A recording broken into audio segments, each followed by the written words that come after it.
Okay, so I've lost my earphones. Oh my god. Oh, guess who is buying the jack for her phone today? This kid. If you don't have snafus,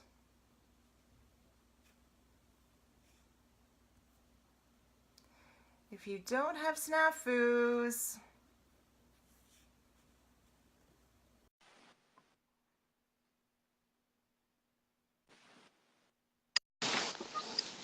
there we go. Oh my god. Oh my god. So I'm buying a jack.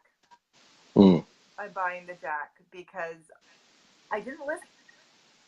Here is a perfect example. I didn't listen to my intuition when I was like, you need to plug your phone in. Yep. You need to lose the earphones and just plug the phone in, and then next thing you know, boom, dead. Yeah.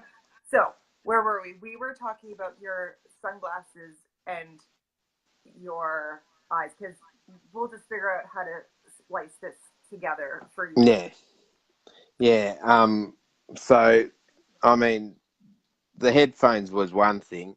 I'd always, like, for example, go into a supermarket or something like that, to do a bit of shopping, but I'd always have my headphones on just so I didn't have to talk to anyone. Um, um, and that was mostly due to my anxiety. Mm-hmm. Um, because large crowds of people, I mean, I don't have a problem with large crowds of people, but it's the fact that when there gets to be so many of them, me being on that lower level in my wheelchair and everyone standing, I feel like I'm getting lost in a crowd. I feel like basically everyone's on top of me. Yeah. And I've got severe claustrophobia. I can't even go in an elevator without freaking out. And that's difficult because I can't handle steps with the wheelchair.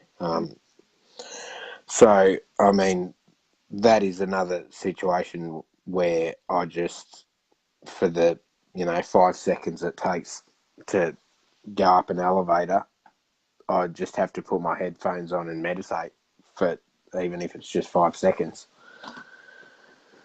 But yeah, as far as the sunglasses go, as I was saying, that is purely because of my own paranoia that I had going on in my brain, because I do have the ability to read facial expressions, and quite often I actually um, quite often I wonder, whether they can actually read my facial expressions while I'm reading theirs. Yeah. And I never thought about that because we do tend to think that people think that like we do.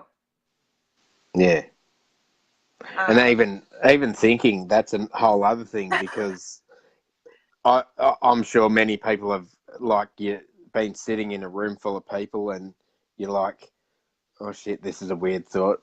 A weird thought comes into your head and you're like, can anybody tell what I'm thinking? I hope not.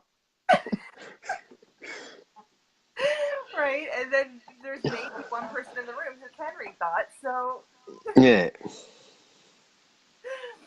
oh my god, yeah, yeah, I can. When you were saying it, how you being so low compared to everyone else, I just put myself in that position, and it caused me anxiety Hmm.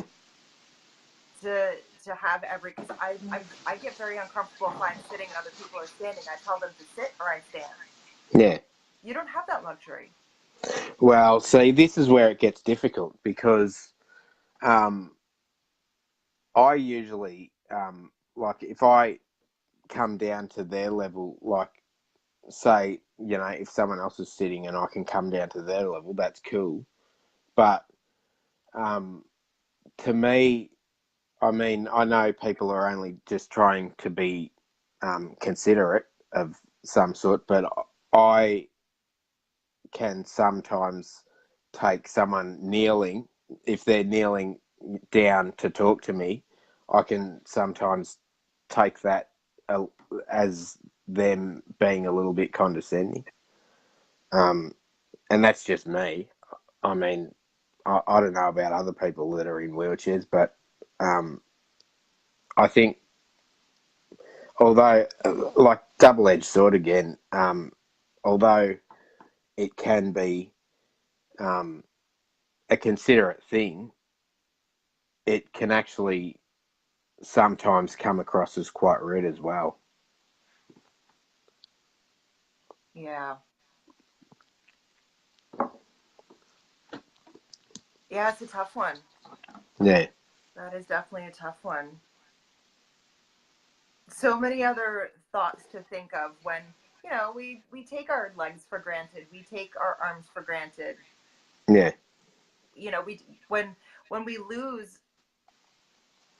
you know, we definitely take it for granted. So everyone, don't take anything you have for granted. It's funny. The girls, Callie's girls, they're young girls, and quite often they'll go, "Mum, I've got a sore leg." Like, they called me in the other, one of the couple of days ago, and they go, "I've got a sore leg, Joel," and I go, "What does that feel like?" Sympathy out the window. And they just like, because they're kids, though, they just look at me confused, like, what are you talking about? Yeah. What are you talking about? Yeah, I still laugh every time I see Lego. I think if you say I'll never know the rush of stepping on Lego, it's like, dude, it's no rush. There's no rush. It looks fun though. I mean, the painful expression on people's face makes it that. I mean, although it looks excruciating, it's sort of a fun, excruciating pain. Like it would be somewhat of a rush. Well, in your next life, Yeah. we're gonna make sure you have lots of Lego lying around.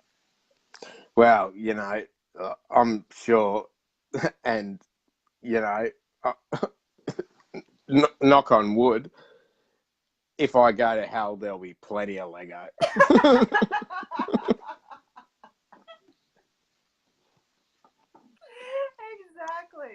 Exactly. We're just setting you up for wherever you go. Yeah. I had a thought when I was charging my phone, and now the thought's gone. So we covered the face paint. How often before did you do the face paint? And was that for your protection again, or was it just because you like doing it? It was mostly an anxiety thing. I mean, at times, it really depends on what mood I'm in. I mean, I can, there are days, Halloween's just gone, I just did it for fun because, I've got the costume, it's there ready to go. But, a lot of the times, um, it would be out of some sort of anxiety um, or not, depression, not feeling too good, and I just want to put a mask on for the day. Yeah. And I think weirdly, I describe it as just for that brief time that I've got the face paint on, I can at least pretend to be someone else. Yeah. When I don't like, when I'm caught in those moments where I don't like who I am, I can at least, just for a little while,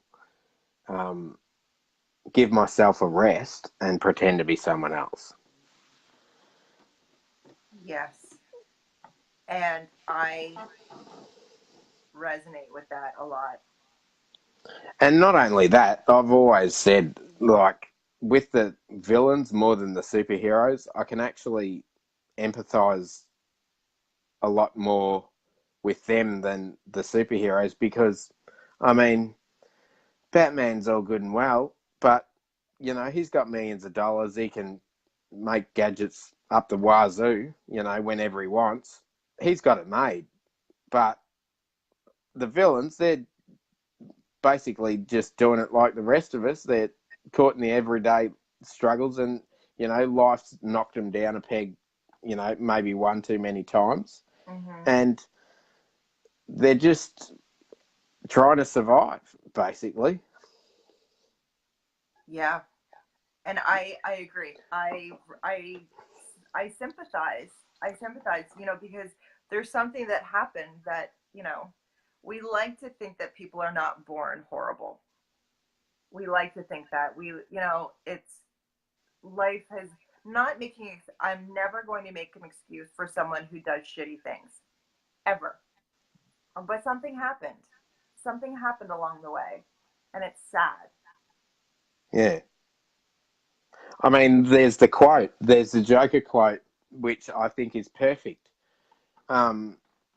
where he says, insanity is like gravity. All it takes is one little push. Yeah, so true. And how true is that? Yeah. Yeah. And you know, I think a lot of us can say, I was pushed. I was pushed to that edge where it could have gone either way. Yeah. But at the same time, I mean, and I've said it to many people, I like to sometimes push myself to that edge to get the best out of myself. Mm-hmm. And there have been times where I've pushed myself too far. But at the same time, I've actually learnt where, you know, how far I can push myself to where it's too far. I mean, it's all, you know, to do with the self-awareness. I think that those times where I've actually um, been teetering on the brink, um, and actually gone too far have actually taught me more about myself and, you know, where the line is with myself. Mm-hmm. Yeah, I like that. Yeah. I really like that. Not that I like you pushing yourself to that point, but I like the reason why. Well, and well, the other thing is too, I'm an artist, and all artists are a little bit crazy. Right? The you it, and it's I love a good crazy. I do. Because we're all Hmm. crazy here. We're all crazy pants. We're all when I say crazy, I just say we believe in the things that people can't see. Yeah. You know, we just believe that there's more to it than, you know, the physical. Well, and that in itself is comes down to imagination and intuition. Absolutely, because we know it's there. Just Yeah. because I can't see it, I know a dog whistle works. I can't Yeah. hear it. I can't hear it, Well, but it works. it's like, you know, the tree thing. If a tree falls and no one's there to hear it, does it still make a sound? Yeah. Of course it does, but just no one can hear it. Yeah, exactly. Yeah, just because no one heard it doesn't mean it didn't happen. Yeah. Yeah, absolutely. So, and yeah, no, artists are very so in tune, Mm. and it fascinates me to Mm. watch you do your work, to watch any artist do their work. It just fascinates me how you can create this beautiful thing out of literally thin air, Mm. all from a See, and classic example of that is, and I'll actually give you a good movie to watch here. It's it was a movie they made a couple of years ago called Pollock, um, and it's about Jackson Pollock. And they actually showed you he was the one that done the drizzle paintings, okay. and they actually showed you his process, which strangely enough is like most of um, my stuff. I at the start, I mean, when I first started drawing, I done a lot of my drawings in a drunk haze. um, and Jackson Pollock one day, like, because in the movie he was sort of prone to outbursts and that when he was drunk. He was that type of drunk. His wife had banished him to the garage, like said, get out the house, like, you know, you making a scene. And so he went out to the garage to paint, to, you know, cool down and paint and whatever. And drunk, he's kicked over the tin of paint and it hit the canvas and drizzled on the canvas. And he went, hang on, this looks good. and that was how his whole technique was born, like purely by accident. He kicked over a tin of paint. And that's all it takes. Yeah. 100% of the people, it was, wait a minute. Yeah. Wait a minute. They call them happy accidents. Yes, exactly. And we all know there are no accidents. Yeah. We know that. It's yeah. truth. There are absolutely no accidents. Everything that happened was supposed to happen. It's taking you on a path, and we can either hang on to the steering wheel, you know, fighting it, or we can put our hands up and say, take me where you're going to take me. Yeah. It's an either or life. You can fight the car, you can just say, hey, let's go on this ride, and we can wing it. Well, yeah, and that's part of it. I was just going to say, winging it,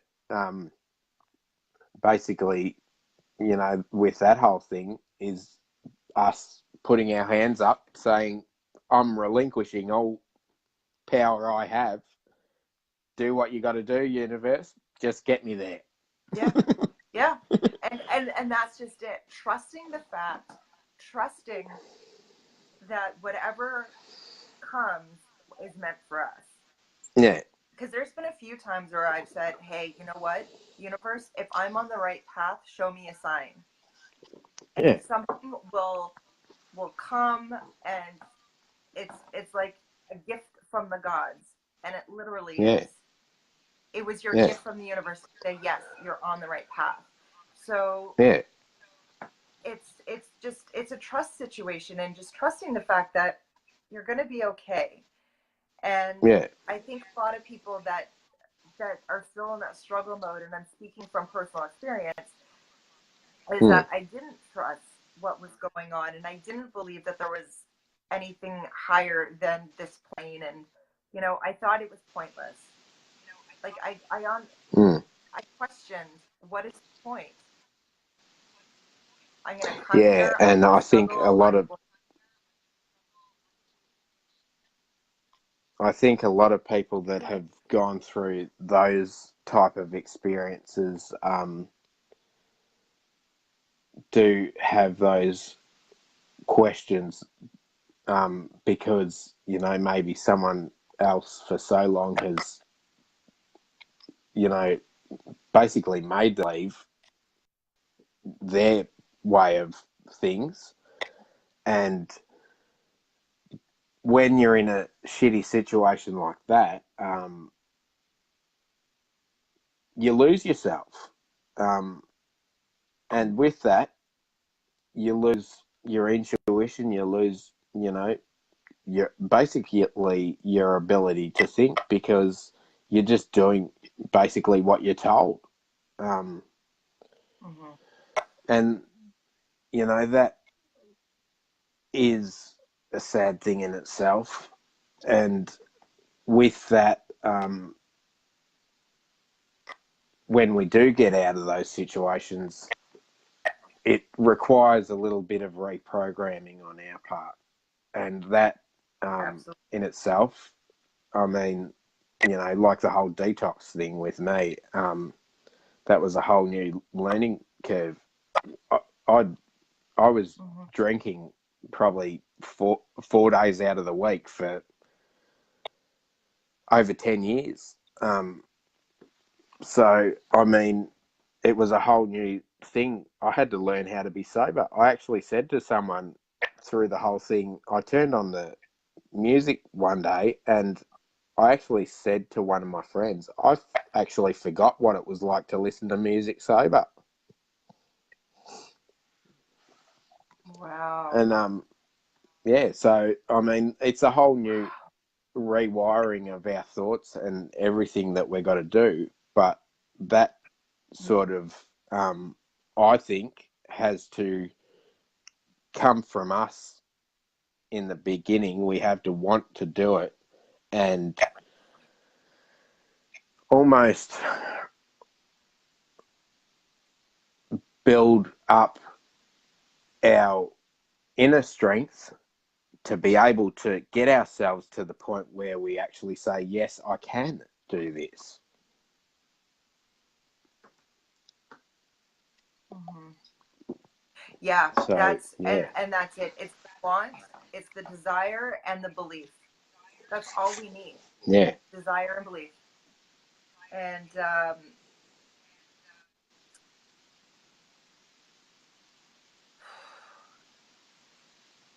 it's hard to believe in yourself when you have been told what to do by so many people who don't know any better than you. Hmm.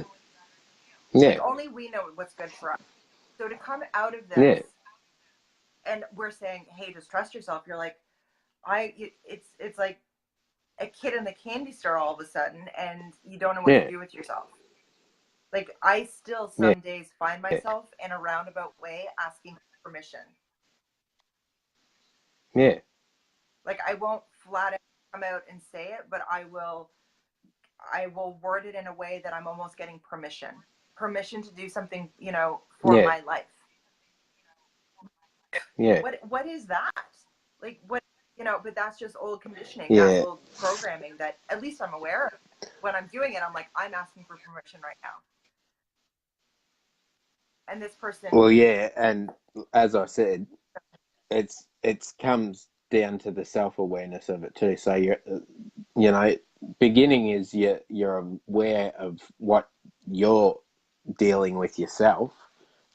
So that's number one, and then comes the actually taking what taking the steps that need to be taken, and mm-hmm. then there's the courage to actually do it. Um, but it's I mean, I know as well as anyone, it's a fucking difficult process. It is. It is. And I think that's why a lot of people don't, because they say only 10% of the population actually does the inner work. Like seriously does Mm. the inner work. And I have a couple of clients that they've been doing the inner work for years, years and years, and there's Yeah, there's still work because we're always a work in progress. Um, but it's the new people that come in that have never looked inward, and when it starts to get a little scary and it starts to get a little uncomfortable, and you start to realize, hey, wait a minute, yeah, I have agency. Wait a minute, I have full control. Wait a minute. You when you turn inward, you realize that it had nothing to do with the people around you. It had everything to do with you. That's a very sobering experience in itself. yeah. See, and this is where I've actually, in It's fact, been spiraling a little bit myself lately. With the whole have you? wheelchair thing, we know what's going on with the whole wheelchair thing. Um, we, Mm-hmm. yeah, I mean, For those of you this who don't know this what's going on situation, with the wheelchair thing, this situation, like it's basically, um, it's getting to me in the way that I know what needs to be done for me to get this wheelchair. It's just that I have found myself purely relying on other people. I'm waiting for other people. Other people aren't doing shit. yeah. Um, so, I mean, that in itself is um, is a sign that you can only I mean, when it comes down to it, you've only got yourself to get things done. We know what we need to Yeah, do to get things done. We just got to do it out. yeah, because you have been waiting a long time, and they are giving you the runaround, and they are your legs. Like, Yeah.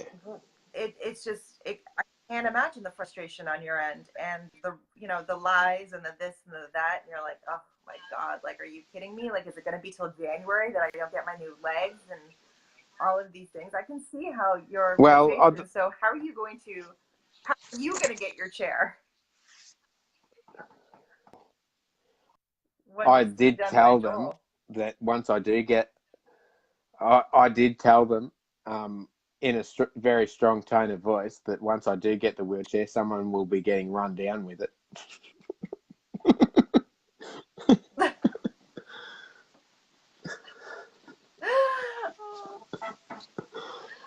Susan. Okay, so I just realized So we have been at this for almost. It's like 3 yeah. in the morning for you. Okay, so Yeah. we're gonna wrap this up because Time's just time when you're an insomniac. insomniac. Yeah. Exactly. Anything, yeah. We could do this all day, being insomniacs, all day, all night. We're there. Yeah. Oh my God. So this is. I had a question. Oh my God. I need to start writing things down. I really do. I'm noticing in my old age that this is becoming a problem. Yeah, that's why having an iPhone, actually, Kelly has got me onto that. It's got the little notes thing in the iPhone, and everything I need to write down when I don't have a pen and paper handy, I just write in the notes. So, I mean, I've got heaps of different ideas and things, just even like a sentence of notes. I think I've got about 30 notes in there of different things that I've written down. I need to start that too, because I'm classic for writing things down. I have binders on top of binders of stuff. There's gold in there. There's information gold. Yeah. And every time I go to look through that, I'm like, oh, I was brilliant 2 years ago. Why didn't I do anything with this? Like, it blows my mind. I got it. I wrote it down. I forgot about it. It's an issue. So thank you, Joel, so much for taking time out of your Thursday morning, early Thursday morning, for doing this for us. It has been such a pleasure, as always, to connect with you. So if anyone is interested, Joel, just tell them how they can get a hold of you. Well, I'm on Facebook. If anyone, wants to send me a friend request or any of that, I'll post my group and my website in the comments. So people will be able to get to them.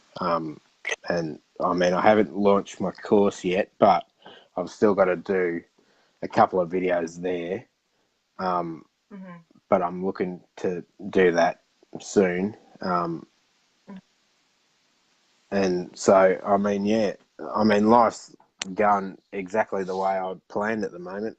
I think at the end of last year, I actually gave myself a 2-year plan, I think it was. Or no, a 3-year plan, because I said from 2017 was actually when I started to basically piece together my life and sort of put it back together. Once I started working out what I was doing and how I was doing it, and started my group and everything like that, I gave myself a 3-year plan. So I said by 2020, I will have gotten my website up, got my business started, and everything will be in place. But I mean, I've registered my business. I've got my website up. I'm still doing this, and as I say, my course is nearly finished. My teachable course is nearly finished, so I'm actually ahead of schedule. I've That's been awesome.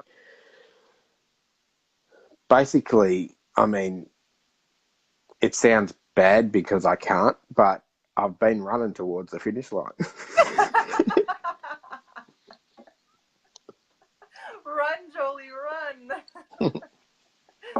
No, that's awesome. You have been on, because you've been coaching for a while. It was just a matter of getting this other side of it Yeah, up and running. yeah, So this is awesome. This is awesome. And Tammy made a comment that, hey Dwayne, you don't have to have it all done before you launch. Amen, yeah, sister. I think on Teachable, because you can keep adding to Teachable. So you can yeah. launch See, now.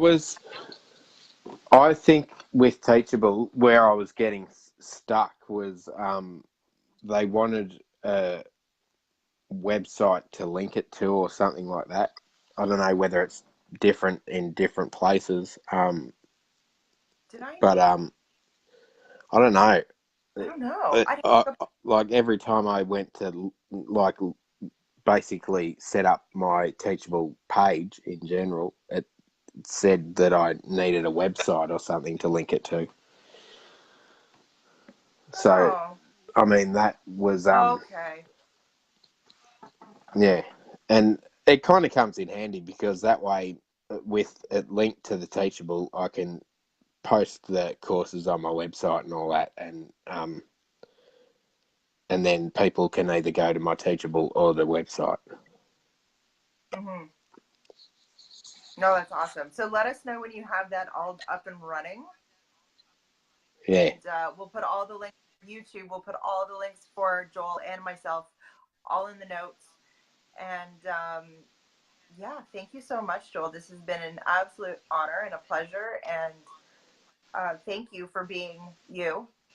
Thank you for doing everything that you do for everybody else. You do so much for everybody else Yeah. that it is just Well, a blessing. we couldn't do what we do without them. They enable us to be super. That's it. Exactly. Which in turn enables us to make them super. Yeah. You attract what you are. What goes around 100%. What goes around comes around. Yes, it really does. Good or bad. Remember that, people. Good or bad. Okay, so everyone have a great day, evening, afternoon, wherever the hell you are. And thank you, Joel. We'll do this again soon. And go have a great day, everybody. Cool.